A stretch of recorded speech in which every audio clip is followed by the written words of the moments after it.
Welcome everyone. This is Contagious Games Podcast, episode number 6. I am Pete. We have Todd and Steve and Kyle with us.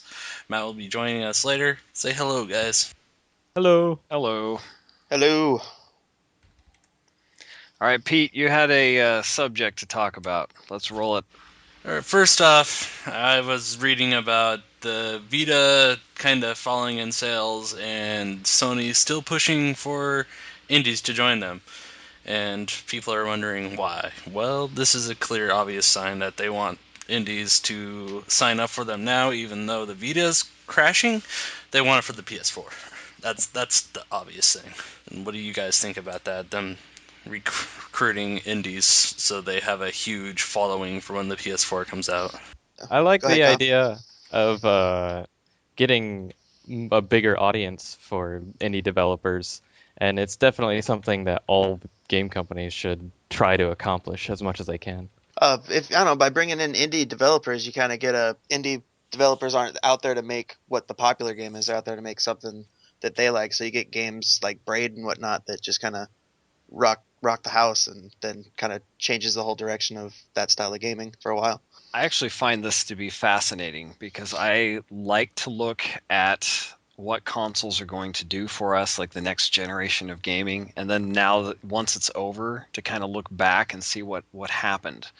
And so for Nintendo, they were extremely arrogant, and they required all indie devs to basically give Nintendo the first $6,000 worth of profit for their games. And so the WiiWare didn't do so well because people would go there, make a game, and then not make any money because they'd have to sell so many copies just to make a profit. Microsoft was more friendly with X and A, and they actually let a lot of people in. And Sony was also fairly arrogant and wanted nothing to do with any indies for the PlayStation 3 system. So now that we're at the end of this console cycle, Nintendo realized that people were suffering when trying to release content on the Wii. And so now for the Wii U, they're a lot more friendly with the Wii, with indie devs. And Microsoft is now getting arrogant, and they're treating some of the indie devs poorly because they know that they're such a powerhouse that they just don't care anymore. So they've actually changed their arrogance throughout this. And then Sony is suffering, and they need people, so they're so desperate they don't even care anymore. They just want people to put stuff on the Vita. So I think it's interesting how we actually had two arrogant and one friendly, and now we've got two friendly and one arrogant. Like everybody's switched. Yeah, I like how it's switched like that. Sony is really changing their attitude with how to go about things, which I like to see. But Microsoft just cutting everyone off. It's like they're treating it like a diseased hand. They're just, nope, go away.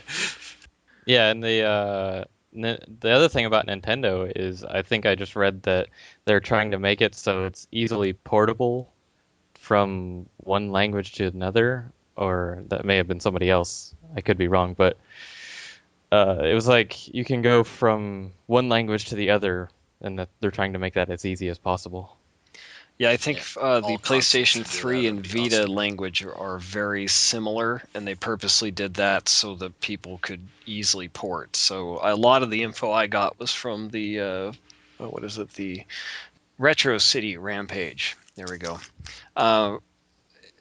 Basically, he was saying that Sony was really friendly because they desperately wanted his game and they're willing to work with him, and even gave him suggestions for his release date. Microsoft, when he missed a release date, was like, forget you, I don't know when we're going to let you release. It was more of a very different attitude. Of course, now that his game is successful, then they'll probably be a little bit friendlier towards him. But yet again, it's mostly the arrogance with the indies.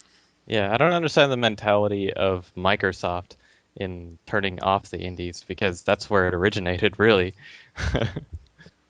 Well, they have a powerhouse. I mean, I know that there's fanboys for all the systems and they will fight and kill each other, but I think Microsoft did really well this last generation. Yeah. Like Yeah, I'm right. I think they want to really get it to they have a streamlined Xbox arcade market, which I mean they're pretty much at right now. Yeah. And they want to cut off all the little stupid games that people constantly put out on there, the copycats and crap like that. But it's also a sense of community. Like, they don't realize that there are people that will buy an Xbox because they want to make a game on an Xbox. Like, even though that it doesn't make them any profit, it doesn't make the developers any profit, but it's still part of the community.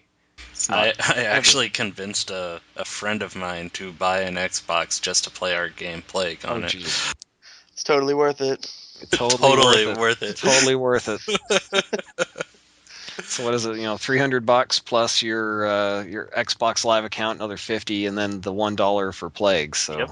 Yeah, but you can also order pizza through your Xbox too. I guess you're right. So now he's got Netflix on it and all that other stuff, and then he has one game on there, and it's Plague. Sweet. When it comes to Sony in indie development, the only thing that I can think of that I had fun with was in Little Big Planet. They would make these. You could, in the Little Big Planet engine, you could make pretty much anything you wanted to. And they made a lot of individual little mini games inside of Little Big Planet, and those were really, really fun to play. I think that's pretty fascinating, and I picked that up on the Vita just because I thought, well, if I had some time, I could actually start creating my little games and then uploading them. I just never had the chance. Never had the time. All right, so I want to bring up something kind of interesting, is that they are getting or they at least have the tech demo for Unreal 4 running over a web browser. Did any of you hear about that? I have not heard. I saw a video on it, and it actually looked pretty awesome.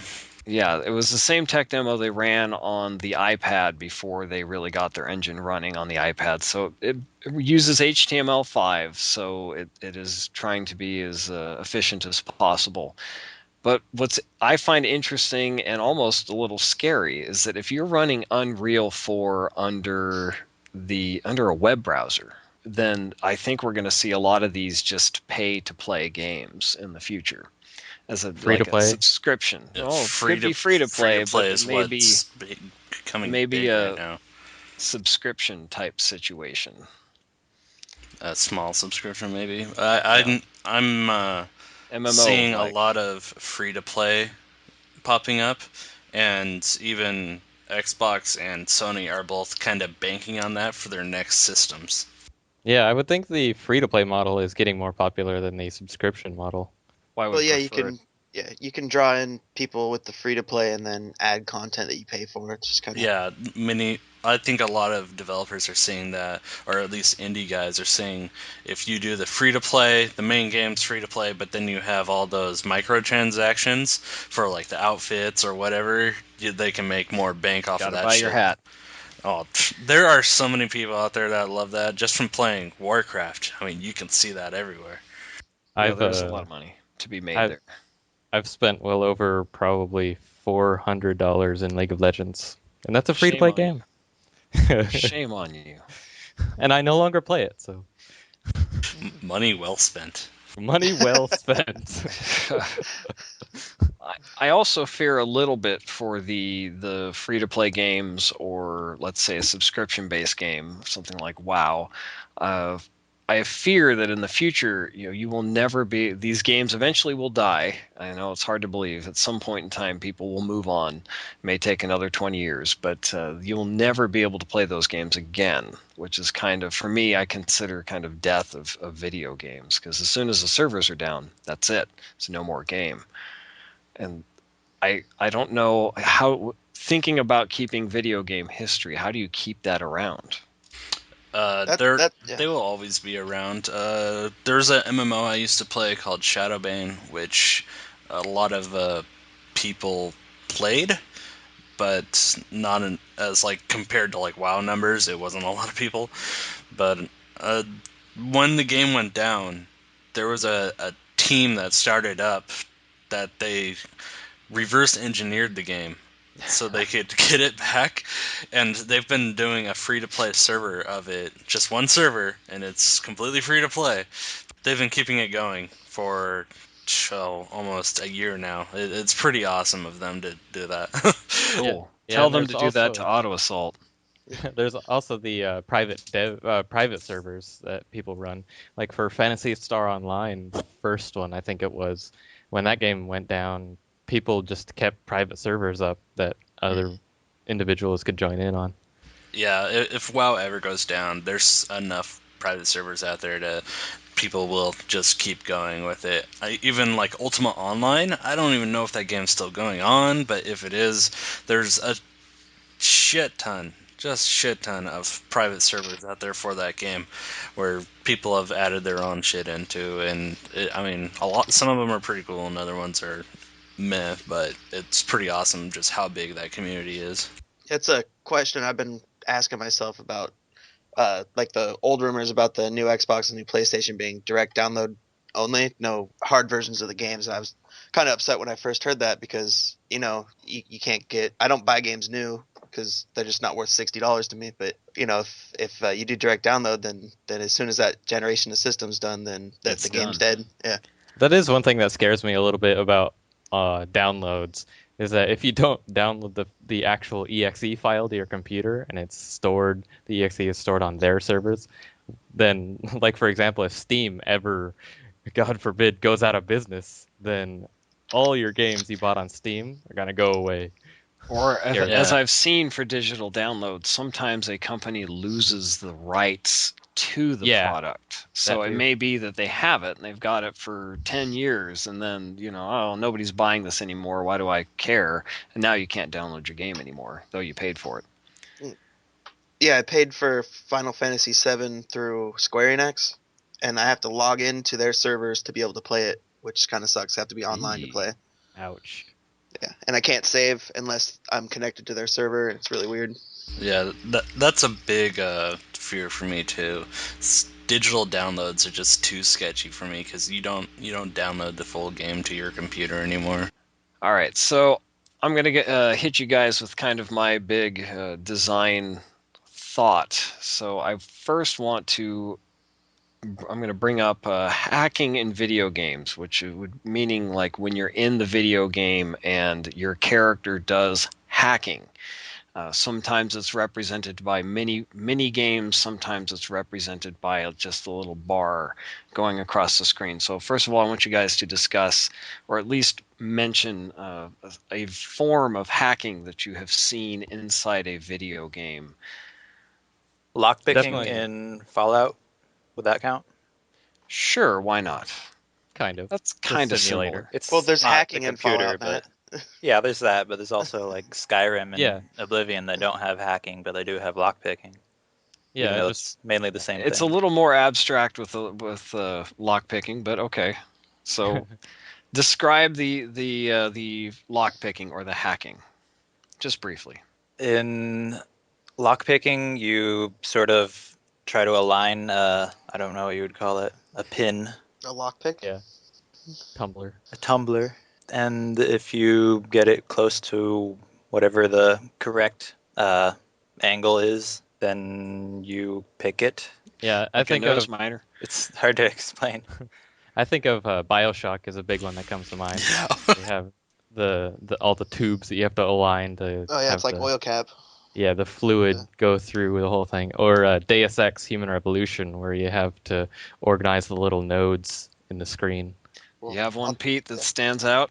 Actually, I was thinking of GoldenEye, from not the 64 version, but the Wii version is what I can most remember, because I just recently played through it. But you just walk up to a terminal and hit A, or whatever their button is for. You wait for the bar. Yeah, you wait for the bar, but it's still pretty funny to see. Well, the original System Shock had regular hacking, and they also had circuitry bypassing. So you would sit there and kind of work out this little circuit board trying to open up a lock or bring a drawbridge down or something. So I always thought that was very interesting. The problem is, like with BioShock, I loved BioShock to pieces, but you're running around full speed. I guess for me, there's a problem of belief with it. You've got a turret shooting at you. You've got enemies attacking you, and then all of a sudden you stop to hack into the turret. Have you ever done that? Yep. Yeah. So in a way, it's a lot of games just use that little bar. You hold down the button and you get a little progress bar, because in reality, people don't want to hack, right? Because it takes sit there and do work. It's too much. You want to just kind of let the game do it. So I'm going to really pull this off into an oddball direction, and I promise I'm going to pull it back into hacking here. But the only thing recently that I have been playing has actually been pinball, which Pinball is as still in? as in pinball on a console.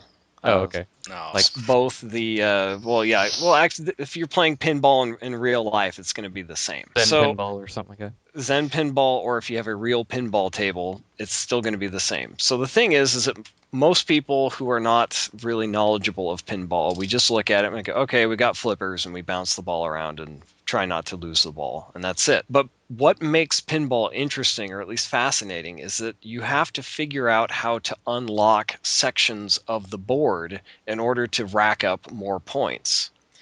And not that hacking should be a pinball, but to open up the concept of, instead of this very specific Bioshock mini game where I align a tube connecting from point A to point B, more of with like a pinball table, you have to explore to find out what works. So think of it like maybe having lots of holes and a couple of wires, and as you plug in the wires, you get a different voltage rating. And then as you kind of play around with it, you might get a higher number. Maybe your goal is to reach maybe 50% at least. And to expand upon this idea that I was thinking of, design-wise, is that, let's say we're talking about that Bioshock turret. To turn it off, maybe you would only need to explore until you got about 50%. I'll refer to power just because it's a good correlation. So maybe tweaking around, you exploring this little design pattern. It's like, okay, I got it up to 50%, which means the turret shuts off. So the Twitch gamer explores a little bit and then lets it go. But if you were to spend a little bit more time with the puzzle, I guess, then you might unlock more. So maybe if you got it all the way to 100%, it would then start shooting at enemies for you. This sort of thing. So it would actually encourage you to explore it if you care, and if you don't give a crap, then oh well, whatever, you can just do the short end. Does that make any sense? Yeah, it Yeah, makes sense. Would that be something worth pursuing in a way in video games? Does that sound like something that could be enticing in a Deus Ex or a Bioshock? I'm sure it's been done in some games. It sounds kind of familiar, but yeah, it would be something to put out there, maybe to flesh it out a little bit more. Something like that I could see being done well, but there's also the side part of that where if someone learns a specific combination of what gets you to 100%, they're going to do that every single time. Well, that would be okay. That'd be the goal, is to get the player to explore as opposed to just connecting a pipe. Well, once you learn the pipes in Bioshock, I mean, you just connect the same ones together and it's boom, done. Yeah, I know. I'm trying to make the hacking a little bit more interesting. Yeah, it could be. I think it could work, but you have to be careful on what kind of game you put it into. Because if you put it in like a Call of Duty game where people are expecting to constantly shoot at people, Twitch, then you wouldn't be able to put it in that kind of game. But yeah, if you put it in a game like Dishonored that was, used computers and stuff like that, it'd be perfect. But in a game that's Twitch, no, that'd be terrible. Well, what I thought was... Oh, go ahead, Kyle. It's kind of an interesting concept. I like the idea of giving extra gameplay to people who care to go through that extra gameplay. It kind of reminds me of secret side quests like in old school RPGs, for example, Final Fantasy VII or Final Fantasy IX, where they had these crazy side quests that you could go down, and it would be ridiculously hard, and you'd get all these really interesting bonus items and all that kind of stuff. So you're rewarding players who want to play more, but it's not necessarily required for the gameplay. So, of course, speaking about the hacking, I guess it would be sort of required. I guess you could, in your sense, you could go halfway if you wanted to, just rush through it. But you could have a very simple and obvious path to let the bare bones, the Twitch gamer just go through it. And in a way, it would be scalable. The people who really want to dig deeper into it would have to, sit down, just like the side quests, to do the extra work. Yeah, going back to the lock picking, they also had a quick lockpick button, which I actually ended up using quite a bit. It adds a good amount of depth to a game if it's in the right type of game. Like fast twitch gamers aren't going to do anything for it, but people that get super into like games like Fallout and whatnot, it's something that they would do just to get more content, basically. All right. Well, specifically for the pinball games, because I got at least to talk about them. I know that the current gen gamer is not interested in pinball, but the Star Wars pinball and the Zen pinball does a great job at kind of holding your hand and explaining what you need to do. So it's kind of a good table to the Empire Strikes Back table is a good one to jump into. Specifically, what I have been playing is Alien Crush on the TurboGrafx. So while playing it, I was thinking about, how could you use this mechanic of forcing the player to explore, and the more they explore, the more they're rewarded, and it just kind of popped into my head. Okay, so the Illuma Room. Everybody wants one. I don't know about that. Yeah, I don't know about that. Don't know about that one. So, in general, what I think gamers would really get out of it would be to project more of a screen than what they actually own on their walls, which I think is an interesting idea. But I kind of pose the question, why not just buy a projector and make the screen really big on your wall?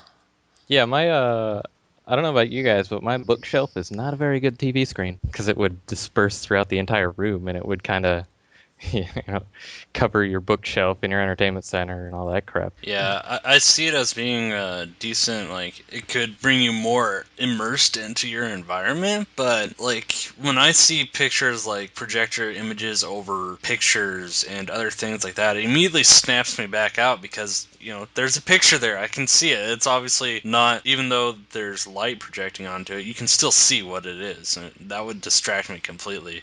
Where if you have a projector showing on a blank wall, that's better to me. I think it's supposed to be used as more of like a peripheral vision type thing, where it just kind of, I know that it shows full shapes, but I think it's not supposed to be like high detail or anything like that.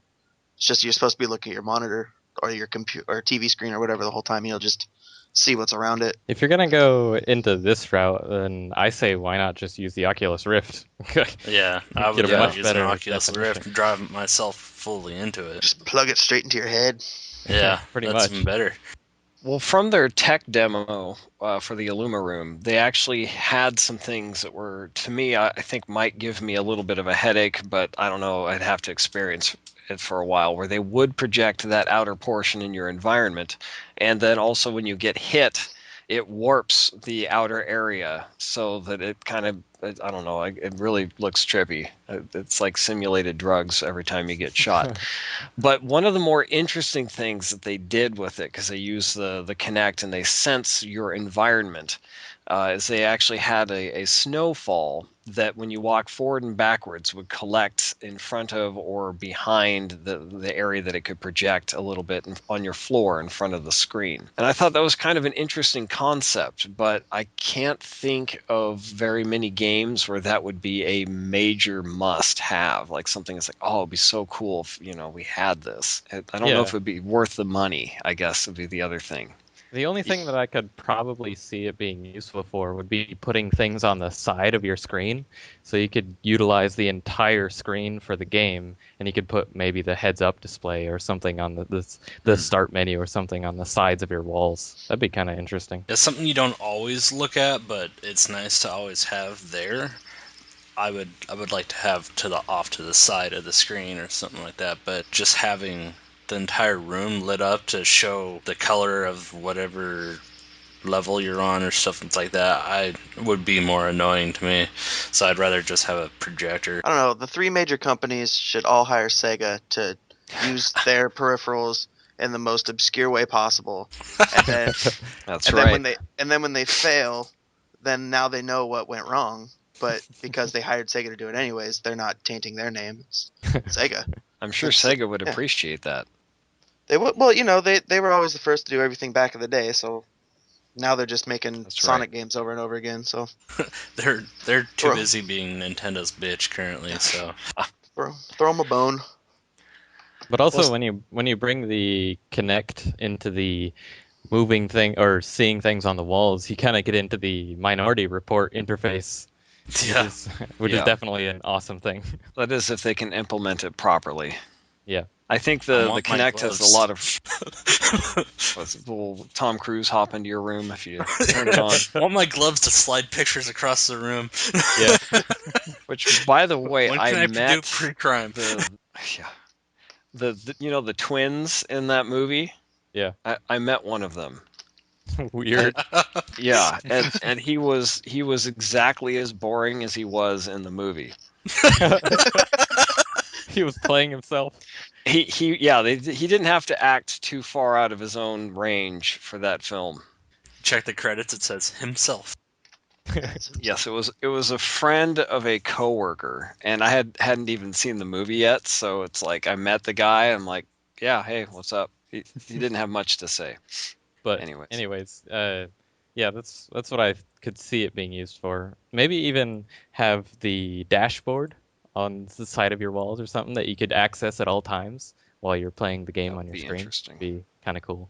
Of course, it would be I don't- printed over your bookshelf, but that's okay. Yeah, I don't really see much use in game other than that. Yeah, I could see it being used for like Page Nation or something like that, where you can just you're playing a game, you can pause it and then slide it to where you could get other things. But the whole it being useful during playing a game, I don't see it. One of their tech demos is even though that they had bookshelves and such, you would have your first-person shooter with your normal screen, but it actually was visible extended outwards. So if there was a guy hiding way off in the middle of nowhere with a sniper rifle, like you might actually see the motion or the little pixels off to the side. It's plausible, but I don't know, when you put it in your room, how well will it actually work? Well, my room, I have my TV against a giant white wall, so it'd probably work pretty It'd awesome. be fantastic. All right. Well, since Steve brought up Sega, there is a game called Road Redemption that is being put together by Indies, which is basically Road the Rash. Road Rash. Yeah. And I'm seeing a lot of this. I'm seeing a lot of games that people really enjoyed, but they won't ever make a sequel or a new version of that game. So either if it doesn't get kickstarted, then people have to kind of make it on their own. Even for what we were talking about the other week, the Mother 2. At least in Japan, it was Mother 2, and in America, Earthbound. So fans are making a sequel to, I guess it would be Mother 4, because Mother 3 was made. So fans are like making their own sequel, which is odd. The developer says it's impossible to make a sequel, but the fans are doing it anyways. So I find it interesting. It's like there are people who want these titles and they don't get them. So it's like you have to get an indie group to put one together, and then they don't get the license. Is there any way to... They get their own license in when they make that. Yeah, I guess so. So in a way, they're ripping off a really good idea, and then they get to run with it. And I almost wonder if Let's do a Contagious game to remake Mule. There we go. Hey, I'm all for it. It's been done before, unfortunately. Nobody ever did a really good job with it. Looked prettier, but still is kind of crappy the way it played. Yeah, Dead IPs is kind of a issue when it comes to popular games like Road Rash and other various old games that people loved and nobody ever did anything with. And I like the idea of fans making their own renditions of it. I don't necessarily think they should consider them sequels, but like offshoots of the games would be cool to play. Yeah, I would prefer the fans to make it, because when a big company does, you get fart garbage like Blitz and whatnot. Like, just EA will buy a license and just make it the worst game ever. Or by the way, let's just mark that completely fart let you down. garbage. That should be Contagious Games' next title. Fart garbage. Fart garbage. I guess you'd have to eat a lot of garbage and then you could fart it out. I guess there's your concept. What is it, like the creatures in, oh my god, the was it the Peter Jackson film with the big spaceship and the little shrimp people? Oh, that one. Yeah, that one. It was so memorable. I can't. Nobody can remember that film. So, District 9. District 9. So they can eat the The garbage. best part and they about that can fart movie it is he out. shoots a pig at someone. How can you not like that movie? I enjoyed the movie. That wasn't by just trying Peter to- Jackson. What are you talking about? I wasn't. Who was it? It was Did that? Neil Blomkamp. Yeah, it was Neil Blom. I thought Peter it- Jackson. It was his studios, though. Yeah, it was the Yeah, studio. it was his studio. It wasn't his movie, but it was his studio. So I'm Yeah. sorry. I was thinking Wingnut Films, so forgive me. All right. So with that, does anybody have another topic? I do not. I'm all topicked out. So then we need our last word from Matt. Yep, Matt, time to sign us out. Contagious Games. We'll see you next week. Goodbye, everyone. Bye. Bye bye. Like us on Thanks. Facebook. Follow us on Twitter.